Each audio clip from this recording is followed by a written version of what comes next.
बच्चों, कैसे हो आप? Today I will discuss about chapter 15 our environment. ठीक है, तो ये चैप्टर आवर एनवायरनमेंट जो बेटा आपने पहले छोटे बचपन से पढ़ते हुए आ रहे हो, तो इसलिए मैं इसको बस ऐसे ही थोड़ा बहुत समझा रही हूँ। ठीक है, इसके नोट्स नहीं करने आपको।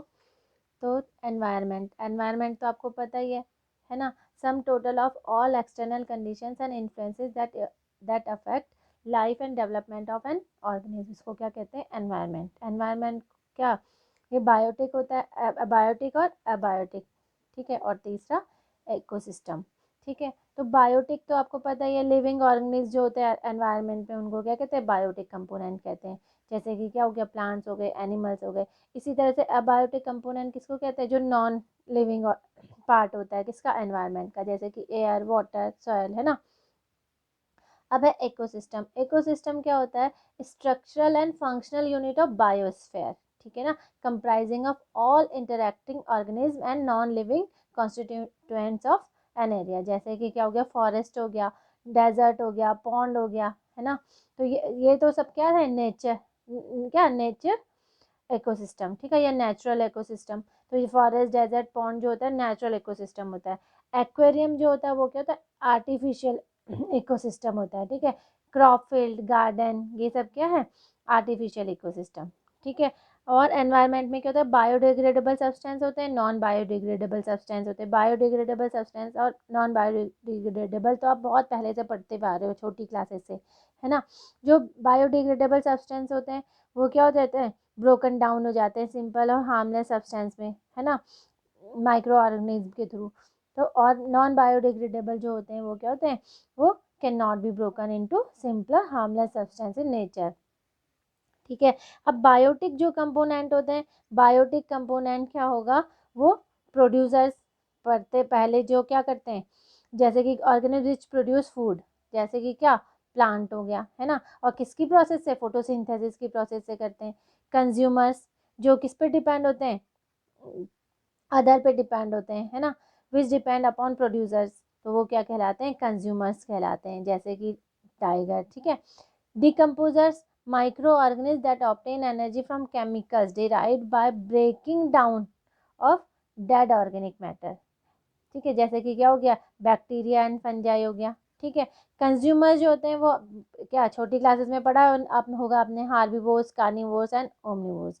हार्बीवोर्स क्या होते हैं? एनिमल्स दैट कंज्यूम प्लांट्स, जैसे कि काउ, डियर, है ना। कार्निवोर्स जो होते हैं animals that eat meat of other animals, जैसे कि वॉल्स, टाइगर्स। ठीक है, ओमनिवर्स जो होते हैं जो क्या करते हैं? प्लांट्स को भी खाते हैं और एनिमल्स को भी खाते हैं। ठीक है, जैसे कि ह्यूमन हो गया, कॉकरोच हो गए, है ना। तो ये क्या है? ओमनिवोर्स है। ठीक है, अब है फूड वेब। फूड वेब क्या हो गया? Network of various food chains which are interconnected at various trophic levels. ठीक है, तो ये बहुत सारी जो फूड चेन होंगी वो क्या होंगे? एक दूसरे से इंटरकनेक्ट होंगी, तो वो क्या कहलाता है? फूड वेब कहलाता है। Food chain, sequence of organism through which energy is transferred in the form of food by the process of one organism consuming the other. ठीक है ना। अब है ट्रॉफिक लेवल्स। ट्रॉफिक लेवल्स क्या होता है? Steps in the food chain where the transfer of food और energy take place. ठीक है, जैसे प्रोड्यूसर्स हो गया, प्राइमरी कंज्यूमर्स हो गया, सेकेंडरी कंज्यूमर्स हो गया और टर्सरी कंज्यूमर्स हो गया। अब प्रोड्यूसर्स क्या है? ग्रीन प्लांट है। प्राइमरी कंज्यूमर्स कौन है? गए हार्बीवोर्स हो गए। अब सेकेंडरी कंज्यूमर्स क्या हो गए? कार्निवोर्स हो गए। और टर्सरी कंज्यूमर्स क्या हो गए? कार्निवोर्स हो गए। ठीक है, अब देखो फ्लो ऑफ एनर्जी 10% लॉ जो होगा वो क्या कहता है? Flow of energy through various steps in the food chain in unidirectional, unidirectional में ही होगा। ठीक है, ग्रीन प्लांट जो होगा consume 1% of energy of sunlight that falls on their leaves. ठीक है, अब क्या होगा? When green plants are eaten by primary consumers, primary consumers खाएगा तो 10% ऑफ फूड ईटन इज क्या? Turn into body. ठीक है, अब क्या है? 10% is the average amount of organic matter at each step that reaches the next level of consumers। तो ये एनर्जी फ्लो क्या होगा? यूनिडायरेक्शनल होता है।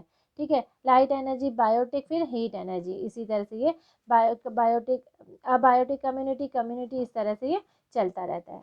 ठीक है, अब बायोलॉजिकल मैग्निफिकेशन। बायोलॉजिकल मैग्निफिकेशन क्या होता है? The process of increase in concentration of toxic chemical with increasing trophic level in a food chain। अब देखो ओजोन लेयर जो O2 है उसमें क्या होगी, ऑक्सीजन उसमें क्या होगी, अगर अल्ट्रावायलेट रेज पड़ रही है तो वो क्या होगा, स्प्लिट हो जाती है O और O एटम में, ठीक है। जब स्प्लिट हो जाएगी तो ये ऑक्सीजन के साथ क्या होगा, एक एटम मिलेगा तो क्या बन जाता है, ओजोन लेयर, ठीक है। और ये ओजोन लेयर क्या करती है, हमारे क्या अल्ट्रावायलेट रेज हम तक पहुंच नहीं पाती, ठीक है। अब ओजोन लेयर जो होगा वो layer of earth atmosphere in which most of the atmospheric ozone is concentrated. अब डिप्लेशन ऑफ ओजोन लेयर किसके कारण डिप्लेशन होता है, हार्मफुल केमिकल्स के कारण, जैसे कि CFCs जो होता है वो क्या करता है, ओजोन से क्या करता है, रिएक्ट करता है, ठीक है। जिससे कि क्या होता है, resulting in reduction in thickness of the ozone layer, और उसमें क्या हो जाता है, क्या होगा, होल होने लगता है, ठीक है। Effect of depletion of ozone layer, due to depletion of ozone layer more ultraviolet rays and reach earth and cause skin cancer, ठीक है। अब जब डिप्लेशन हो गया, होल हो रहा है उसमें, तो उसके कारण क्या होगी, अल्ट्रावायलेट रेज जो होंगी वो अर्थ में आएंगी, उसके कारण क्या होते हैं, बहुत सारी डिजीजेज होती हैं और बहुत सारे क्या होंगे, हार्मफुल इफेक्ट्स होते हैं, जैसे कि causes skin cancer, immune deficiency, reduces crop yield, reduces population of phytoplanktons and zooplanktons, ठीक है। तो इसके में क्या होगा, इसमें बहुत सारी प्रॉब्लम हो जाएगी। तो यही हमारे क्या छोटा सा चैप्टर है एनवायरनमेंट का, तो इसके आपको ये समझ में आ ही गया होगा, पहले से बहुत छोटे से पढ़ते हुए आ रहे हैं, इसलिए मैंने ये आपको थोड़ा बहुत ऐसे ही समझाया है, ठीक है। बच्चों अगर आपको कोई चैप्टर डिफ़िकल्ट लग रहा है तो वो आप कमेंट करके मुझे बता सकते हो, तो नेक्स्ट वीडियो में उसी चैप्टर को एक्सप्लेन कर लूँगी, ठीक है। समझ में आया? Yes ma'am. मज़ा आया? Yes ma'am. मज़ा आएगा तो बच्चा अच्छे मार्क्स लाएगा, ओके। मज़ा आएगा तो बच्चा अच्छे मार्क्स लाएगा। Very good. तो बेटा आपको अगर वीडियो अच्छी लगी तो लाइक करना, सब्सक्राइब करना और शेयर भी कर सकते हो, ओके। Bye bye students.